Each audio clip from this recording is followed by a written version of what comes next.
한강이 내려다 보이는 아파트 앞에서 독일에서 온 로사 벨리니는 혼란스러운 마음으로 주위를 둘러봅니다. 정말 이곳이 맞나요? 그녀는 혼잣말을 하듯 중얼거리며 불안한 마음에 발을 동동 굴립니다. 이때 친절한 한국인이 다가와 로사에게 따뜻하게 말을 건넵니다. 그리고 그녀를 한적한 한강공원으로 안내합니다. 공원에 도착한 로사는 한숨을 돌리며 여긴 정말 한국인가요? 제가 생각한 한국이 아니네요. 너무 좋아요. 라고 감탄합니다. 이야기는 해외 커뮤니티 레딧에서 발견한 사연을 바탕으로 새롭게 펼쳐지는 이야기입니다. 여러분의 구독과 좋아요는 우리에게 큰 힘이 됩니다. 마음을 울리는 이야기에서는 여러분의 따뜻한 사연과 감동적인 이야기를 기다립니다. 이메일이나 메시지로 여러분의 이야기를 공유해주세요. 여러분의 목소리를 대신하여 세상에 전달해드리겠습니다. 저는 독일에서 디자인 스튜디오를 운영하는 로사 벨리니입니다. 나와 내 남편은 창의적인 아이디어로 세계 곳곳, 특히 일본과 홍콩에서 인정받는 마케팅 전략을 선보이고 있습니다. 로사 벨리니와 그녀의 남편은 화려한 성공 뒤에 자리한 수영장이 딸린 호화로운 저택에서 살며 노후를 위해 여러 건물도 매입했습니다. 사업과 결혼 생활을 시작하며 승승장구했지만 결혼한 지 23년이 지나도록 아이 소식이 없어 저희는 조금씩 걱정하기 시작했죠. 그래서 우리 부부는 아이를 갖기 위해 노력했지만 마치 운명이 우리를 외면하는 듯 7년 동안 아이는 생기지 않았어요. 저희는 시간이 많지 않다는 생각에 인공수정과 고가의 시험관 시술까지 시도해봤지만 결과는 여전히 같았습니다. 부부 동반 모임에 나갈 때마다 다른 커플들은 모두 아이를 데리고 오는데 우리만 빈손이라 점점 모임 참석도 꺼리게 되었어요. 언제쯤 우리도 아이를 품에 안을 수 있을까?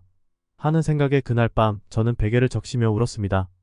그러던 어느 날 식사를 준비하다 문득 울컥하는 구역질이 올라와서 혹시나 하는 마음에 임신 테스트기를 사용해 보았습니다. 그리고 거기엔 믿을 수 없는 두 줄이 선명하게 나타났습니다. 가슴이 뛰었죠. 바로 남편에게 전화를 걸어 이 소식을 전했습니다. 평소 감정 표현이 서툴기만 남편이지만 이 소식을 듣고는 우리 둘만의 특별한 방식으로 기쁨을 나눴습니다. 로사 벨리니와 그녀의 남편은 마침내 기적 같은 소식에 환호했습니다. 그들의 가정에 소중한 생명이 찾아온 것이죠. 물론 로사의 나이를 고려했을 때 임신은 2배로 조심스러운 일이었습니다. 아이뿐만 아니라 산모인 로사 역시 위험할 수 있다는 진단을 받았지만 그들의 기쁨을 감출 수는 없었습니다. 임신 기간 동안 로사는 헛구역질과 끊임없는 피로감을 느꼈고 아이의 움직임도 점점 더 활발해져 갔습니다. 드디어 세상 밖으로 나오려는 아이의 강한 진통이 시작되었고 초산인 로사에게는 20시간이라는 긴 시간이 소요되었습니다. 그 긴 시간 끝에 아이는 태어났지만 안타깝게도 상태가 좋지 않아 바로 인큐베이터로 옮겨져야 했습니다. 남편은 로사의 곁을 지키며 걱정하지 마 라고 위로했습니다. 그의 따뜻한 격려에 힘입어 로사는 조금씩 마음을 진정시킬 수 있었습니다. 다행히 아이의 상태는 점차 호전되었고 남편도 안도의 한숨을 쉬었습니다. 출산 후 로사는 자신과 아이의 건강을 회복하기 위해 집으로 향했습니다. 그곳에서 로사와 아이는 필요한 모든 케어를 받으며 점차 기운을 되찾았습니다. 이렇게 힘들었던 시간들을 견뎌내고 나니 로사와 그녀의 가족은 더욱 강해졌다고 느꼈습니다. 새로운 생명의 탄생은 그들에게 새로운 희망과 기쁨을 가져다 주었죠. 이제 로사 벨리니의 가정은 그들의 집에서 새로운 시작을 하게 되었습니다. 로사 벨리니와 그녀의 남편은 기다림 끝에 태어난 귀여운 엘라에게 많은 사랑을 쏟았어요. 처음으로 부모가 되어서 그런지 엘라를 돌보는 일에 어색하고 서툴기는 했지만 그 모든 순간이 그들에게는 소중한 추억으로 남았죠. 시간이 흘러 엘라가 이제는 어엿한 성인이 되어 자신만의 여행을 계획한다고 했을 때 로사의 마음은 한가득 걱정으로 차올랐어요. 엘라가 혼자 아시아를 여행하겠다는 말에 로사는 함께 가자고 제안했지만 엘라는 혼자서 해보고 싶어라며 꿈꾸던 여행을 위해 확고한 의지를 보였어요. 일본과 홍콩은 그래도 로사가 익숙한 곳이라 안심이 되었지만 중국과 한국 여행 계획을 듣고는 로사는 그 곳들은 좀 하며 걱정의 목소리를 높였어요. 엘라야, 내가 어디를 가든지 우리는 항상 내 편이야. 근데 조심하는 거 잊지 마. 그리고 언제든지 힘들면 엄마한테 바로 전화해. 로사는 엘라에게 따뜻하게 조언하며 엘라의 안전을 걱정하는 마음을 전했어요. 엘라의 여행 준비 과정에서 로사와 그녀의 남편은 엘라가 세상을 경험하고 자라나는 것을 지지해 주면서도 마음 한켠에는 딸의 안녕을 바라는 부모의 마음을 감출 수 없었어요. 엘라가 누구를 닮았는지 모르겠지만 그 아이의 고집은 정말 대단했어요. 그래도 엄마로서의 걱정을 조금이나마 덜기 위해 하루에 한 번은 꼭 연락하기로 하는 조건으로 마음을 열어주었죠. 엘라는 3개월 동안 아시아 여행을 하면서 약속대로 매일 연락을 해왔어요. 귀국하기 일주일 전 엘라에게서 뜻밖의 소식을 들었습니다. 통화를 마치려고 할 때 엘라가 망설이며 할 말이 있어라고 시작했어요. 그녀에게 남자친구가 생겼다는 거예요. 더구나 그를 프랑스로 데려오며 우리에게 소개하고 싶다고 하더라고요. 그 소식을 듣고 정말 깜짝 놀랐어요. 엘라가 지금까지 남자친구 이야기를 해본 적이 없었거든요. 하지만 그건 시작에 불과했어요. 엘라는 지금 그 남자와 진지하게 만나고 있다고 했습니다. 내 딸이 사랑하는 사람을 만났다는 생각에 놀라움과 동시에 반가움이 밀려왔죠. 그렇게 엘라는 프랑스로 돌아왔고 엘라의 남자친구도 곧 일정을 마치고 우리를 만나러 올 예정이었어요. 우리 가족에게는 새로운 인연을 맞이하는 특별한 시간이 되었죠. 엘라의 마음을 사로잡은 사람이 누구일까 정말 궁금했어요. 로사와 그녀의 남편은 집을 깔끔하게 정리하며 손님 맞을 준비에 여념이 없었습니다.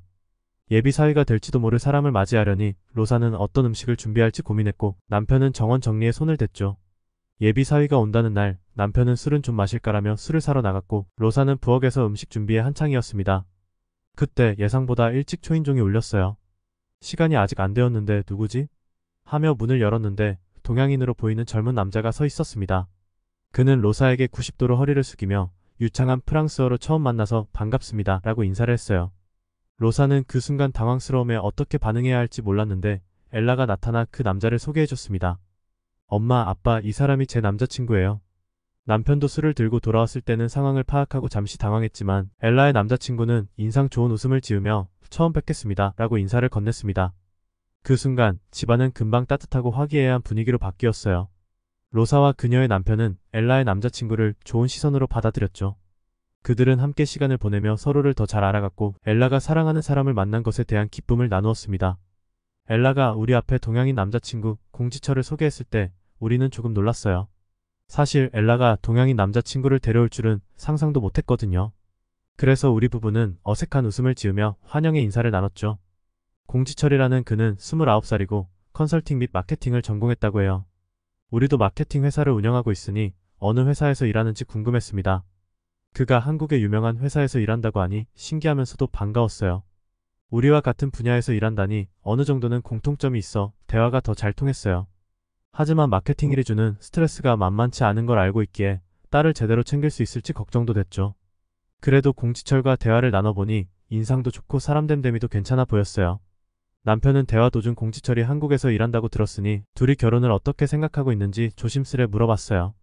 그 질문에 대한 엘라의 답변은 우리 부부를 한층 더 생각에 잠기게 했습니다. 엘라가 결혼식은 프랑스에서 올리고 이후 한국에서 살 계획이라고 말했을 때 우리 남편은 그야말로 청천벽력 같은 소식을 들은 기분이었어요. 아빠가 물어봐서 이제 말하는 건데. 엘라가 조심스레 말을 꺼냈죠. 그 말을 듣고 나니 마치 머리를 한 대 맞은 것 같은 충격이었어요. 엘라에게 우리랑 한마디 상의도 없이 어떻게 그런 결정을 혼자서 내릴 수 있니? 하고 화를 내면서 따졌어요. 여행 가는 걸로도 우리는 엘라의 의사를 존중해줬는데 결혼이라는 중대한 문제를 독단적으로 결정한 건 받아들이기 힘들었어요.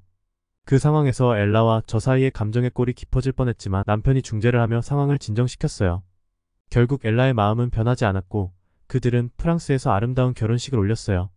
저는 마지막까지 한국이 아닌 프랑스에서 살 수는 없냐고 엘라를 설득해봤지만 엘라는 자신의 결정에 대해 확고했고 우리를 설득시켰어요.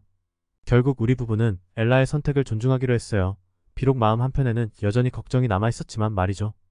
엘라의 새로운 삶을 응원하기로 하였어요. 엘라가 행복하기를 바라는 마음은 변함이 없으니까요. 우리는 엘라가 선택한 길에서 그녀가 행복하기를 기도하며 지지해주기로 했어요. 엘라가 한국으로 떠나기 전까지 저는 거의 매일 밤마다 울었던 것 같아요. 하지만 엘라는 그런 제 마음을 알고 있는지 모르는지 사위와 함께 식사 자리에서는 항상 웃음을 나누며 행복해 보였습니다. 한국으로 떠나기 바로 전날 엘라는 우리 부부를 찾아와서 지금까지 우리가 준 사랑에 대해 정말 고마워하며 감사의 마음을 전했어요. 그리고 한국에 가더라도 2달에 한 번씩은 꼭 돌아오겠다고 약속했습니다. 그 말을 듣고 엘라가 진심으로 행복할 수 있다면 그녀가 한국이든 프랑스에 남아 살든 그게 무슨 상관이겠냐는 생각이 들었습니다. 그렇게 다음날 엘라는 한국행 비행기에 올랐고 프랑스를 떠났습니다. 남편은 엘라를 보내고 난 후 제가 너무 의뢰하는 것 같아서 저에게 많은 신경을 써주었어요. 딸이 떠난 후의 일상은 조금 허전하고 우울했지만 시간이 흐르면서 조금씩 마음을 추스를 수 있었습니다. 그리고 어느덧 엘라와 그녀의 남편이 프랑스에 돌아오기로 한 날이 되었습니다. 저는 그들을 맞이할 준비를 시작했어요. 엘라와 그녀의 남편이 프랑스에 도착했을 때 저는 그들을 따뜻하게 맞이했습니다. 엘라와 그녀의 남편 공지철이 프랑스에 돌아와서 보낸 사흘은 정말 의미 있고 행복한 시간이었어요. 그들과 함께 시간을 보내며 문득 한국에서의 생활이 어떤지 궁금해졌죠. 그들의 대답은 제게 깜짝 놀라움을 줬습니다. 엘라와 공지철은 현재 아파트에서 살고 있다고 하더라고요. 프랑스에서는 주로 서민들이 아파트에 산다고 생각해서 저는 좀 놀랐습니다. 우리 부부도 처음 결혼했을 때는 아파트에서 시작했지만 사업이 성공하면서 곧 주택으로 이사를 했었거든요. 아파트에서 산다고? 하며 깜짝 놀라 따져 물었을 때 엘라는 프랑스와 한국의 아파트 문화가 다르다고 설명해 주려고 했어요. 하지만 제 마음속에는 엘라가 현실을 외면하고 있는 것처럼 느껴졌죠. 딸을 그런 곳에 살게 하는 공지철에게 원망스러운 마음마저 들었습니다. 그가 한국에서 엘라와 부러움받지 않게 잘 살겠다고 약속했던 게 생각나면서 엘라가 불쌍해 보이기 시작했어요. 하지만 시간이 지나며 생각을 다시 해보게 됐어요. 중요한 건 엘라가 행복하게 지내는 것이지 그들이 어떤 집에서 사는지가 아니잖아요. 엘라와 공지철이 프랑스에 와서 보낸 시간 동안 그들 사이의 사랑과 행복이 느껴졌어요. 그래서 저는 엘라가 선택한 길을 더욱 존중하기로 했습니다. 엘라가 한국으로 가려고 결정했을 때 집은 우리가 얼마든지 해줄 수 있었는데 굳이 한국에서 겪지 않아도 될 어려움을 겪는 걸 보니 정말 마음이 아팠어요. 주소를 알려달라고 하고 한국에 대해 알아봤어요. 한국이 빠르게 선진화되었지만 빈부격차가 심하다는 걸 알게 되었죠. 그래서 공지철이 마케팅 회사를 나와 창업했다는 소식을 듣고 아직은 혼자서 경제적으로 안정되기 힘들 거라고 판단했습니다. 엘라가 떠나기 전날 엘라에게 한 번 더 물었어요. 지금이라도 프랑스로 돌아와 산다면 집과 차는 우리가 해줄게. 공지철을 데리고 프랑스로 와서 살아보는 게 어때? 하고 제안했지만 엘라는 웃으면서 공지철이 돈도 잘 벌고 우리 둘이 먹고 살만해요 하며 거절했어요. 도대체 왜 아파트에 살아? 하고 따져 물었을 때 엘라는 한국에서 아파트가 가난한 건 아니며 심지어 부자들도 아파트에 산다고 말했습니다. 그 말을 듣고 나니 제가 한국의 생활 문화를 제대로 이해하지 못했던 것 같아요. 엘라와 공지철이 한국으로 돌아갈 때 우리는 그들을 따뜻하게 배웅하기로 했습니다. 엘라가 행복해 보이는 걸 보니 결국 중요한 건 그들이 어디에 살든 어떤 상황에 있든 행복하게 지내는 것이었어요. 하지만 너무 걱정이 되어 결국 딸과 사위가 한국으로 돌아갈 때 같이 가겠다고 말했어요. 엘라와 공지철은 기뻐하며 흔쾌히 수락했죠. 그렇게 우리는 함께 한국행 비행기에 올랐습니다. 12시간이라는 긴 비행 끝에 인천공항에 도착했을 때 저는 정말로 놀랐어요. 공항을 맞이해 준 것은 다름 아닌 로봇이었습니다. 이 로봇은 인천공항 내부 정보는 물론 한국의 날씨, 관광지, 먹거리에 대한 정보까지 제공하고 있었어요. 집으로 가기 전에 잠깐 식당에 들러 밥을 먹기로 했는데 인천공항의 푸드코트는 다양한 식당으로 저를 더욱 놀라게 했습니다. 그날따라 사람이 많아서 대기 시간이 길었는데요. 엘라는 핸드폰 번호를 입력하고 어디든 갈 수 있다고 말하더라고요. 우리 차례가 되면 핸드폰으로 알림이 온다고 하니 정말 신기했습니다. 프랑스 공항에서는 이렇게 식당이 다양할 뿐만 아니라 이런 시스템이 존재하지 않았으니까요. 한국의 첫인상은 정말 신선하고 놀라웠습니다. 모든 것이 새롭고 특히 기술의 발전이 얼마나 멀리 왔는지 실감할 수 있었죠. 공지철이 갑자기 커피를 마시자고 제안했을 때 처음엔 식사 후에 마시자고 했어요. 근데 그가 말하길 우리가 있는 곳에서 바로 커피를 주문하면 로봇이 배달해 준다고 하더라고요. 처음엔 장난인 줄 알고 의심했는데 진짜로 로봇이 커피 3잔을 배달해 준 거예요. 핸드폰으로 주문하면 배달해주는 앱이 있다니 정말 놀라웠죠. 그 놀라움이 가시기도 전에 식당에 우리 차례가 됐다는 메시지가 왔고 우리는 식당으로 들어갔어요. 한국의 식당에서는 또 한 번 놀랐습니다. 테이블마다 키오스크가 있어서 직원에게 주문하는 게 아니라 테이블에서 바로 주문하면 알아서 처리된다니 제 생각한 한국과는 너무 달랐어요. 음식이 서빙될 때도 신기한 경험을 했습니다. 모든 게 자동화되어 있어서 음식을 주문하고 나면 로봇이나 자동 시스템을 통해 음식이 서빙되는 현대적인 방식이었어요. 프랑스에서는 이런 모습을 볼 수 없으니 한국에서의 첫날부터 정말 많은 것에 놀랐습니다. 식사를 마치고 로봇 서빙에 이젠 별로 놀라지도 않게 됐어요. 그 후 엘라와 공지철이 사는 집으로 가기 위해 버스에 탔는데 한국의 기술력에 다시 한번 놀랐습니다. 공항 곳곳에 로봇이 배치된 것부터 버스 탑승 시 QR코드를 스캔하는 것까지 모든 게 너무 편리하게 설정되어 있었어요. 좌석마다 개인 스크린이 있고 핸드폰과 연동해서 사용할 수 있게 해놓은 것, 그리고 핸드폰 충전기와 무료 와이파이까지 제공되니 이동하는 동안에도 전혀 불편함이 없었습니다. 그렇게 우리는 엘라와 공지철의 아파트 앞에 도착했습니다. 건물을 올려다보니 아파트의 높이가 정말 놀라웠어요. 끝을 보려면 한참을 올려다봐야 할 정도였으니까요. 입구부터가 웅장해서 마치 공원에 온 듯한 기분이 들었습니다. 엘라와 공지철이 앞장서서 우리를 집으로 안내했습니다. 엘라와 공지철의 아파트 단지를 걸어가는데 폭포도 있고 곳곳에 소나무가 심어져 있어서 정말 놀랐어요. 아파트 내부도 엄청나게 멋졌습니다. 벽은 대리석으로 돼 있고 엘리베이터도 진짜 빨랐죠. 우리도 프랑스에서 꽤 잘 사는 편인데 엘라네 집을 보고 정말 놀랐답니다. 그 집 안에 들어서니 인테리어가 어쩜 그렇게 멋질 수 있는지 조명도 너무 예뻤고 문이 마치 벽처럼 보이는 히든도어라니 대리석 바닥은 집을 밟고 예쁘게 만들어줬어요. 부엌은 정말 제가 살고 싶을 정도로 예쁘게 꾸며져 있었어요. 이전에는 아파트를 그저 그런 곳으로만 생각했었는데 엘라네 집을 보고 생각이 많이 바뀌었어요. 직접 와보니 부자들이 왜 아파트에 사는지 알 것 같더라고요. 한국에서의 첫날부터 정말 많이 놀랐고 엘라와 공지철이 어떻게 사는지 보니 그들이 행복하게 잘 지내고 있는 것 같아 저도 기분이 좋아졌습니다. 엘라네 아파트에 도착한 후 진짜 이런 데서 살겠구나 싶었어요.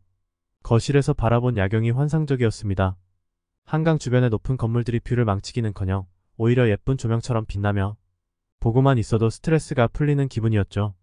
집 구경을 마치고 저녁 시간이 되자 엘라한테 요리해보라고 했더니 엘라가 말하기를 그들은 집에서 요리하기보다는 룸서비스를 자주 이용한다고 하더라고요. 갑자기 메뉴판을 저에게 보여준 건데 아파트 자체에서 음식을 만들어서 룸서비스로 제공한다니 처음엔 좀 의아했어요. 공항에서 커피 배달해주는 로봇을 본 뒤라 그리 놀랍진 않았습니다만 음식이 도착했을 때 정말 고급스럽게 포장되어 와서 마치 5성급 호텔에서 주문한 것 같은 느낌이었습니다. 그 순간 마음이 확 편안해졌어요. 엘라와 공지철이 이렇게 편리하고 고급진 생활을 하고 있다는 걸 알고 나니까요. 엘라네 집에서의 저녁은 정말 특별한 경험이었고 이제 걱정을 내려놓기로 했습니다. 그래서 공지철과 엘라에게 솔직한 마음을 털어놨어요. 사실은 너희가 아파트에서 산다고 했을 때 공지철을 조금 원망했어. 프랑스에서는 아파트 산다고 하면 보통 서민층이라고 생각하잖아. 처음에 딸을 한국에 데려가서 남부럽지 않게 살게 해준다고 할 때 그 말을 믿고 보내줬는데 아파트에서 산다는 걸 알고 정말 놀랐었거든. 그랬더니 공지철이 더 신경 쓰지 못해 미안하다며 다음날 우리를 위해 뭔가 특별한 걸 하자고 제안했어요. 그래서 다음날 우리는 한강으로 놀러 갔습니다. 거기서 라면이라는 음식을 먹었는데 값싼 음식이지만 정말 맛있었어요. 식사 후에는 한강가에 누워 자연을 바라보며 이런저런 이야기를 나누며 시간을 보냈습니다. 그런데 공지철이 유람선을 예약했다고 하더군요. 한강을 따라 운행하는 선박으로 아름다운 풍경을 감상할 수 있는 시간이었습니다. 유람선에 탑승한 후 저는 정말 잊을 수 없는 아름다운 경험을 했어요. 한강에서 보는 풍경은 집에서 보던 것과는 또 다른 매력이 있었습니다. 다리를 지날 때마다 분수쇼를 해주는 걸 보며 마치 어린아이가 된 것처럼 행복했죠. 그 순간은 정말 공지철에게 고마워할 좋은 기회가 되었습니다. 엘라와 공지철이 저를 정성껏 돌봐줘서 한국에서의 다채로운 맛과 경험을 즐길 수 있었어요. 프랑스로 돌아가자마자 남편에게 모든 이야기를 했는데 역시나 처음엔 믿지 않더라고요. 그래서 이번엔 남편과 함께 한국을 방문할 계획을 짜고 있어요. 남편이 얼마나 놀랄지 생각하니 벌써부터 웃음이 나와요. 지금까지의 이야기 어떻게 들으셨나요? 아직도 외국에서는 한국의 문화를 잘 모르는 경우가 많아요. 한국의 문화를 세계 곳곳이 알도록 마음을 울리는 이야기가 들려드리겠습니다. 감사합니다.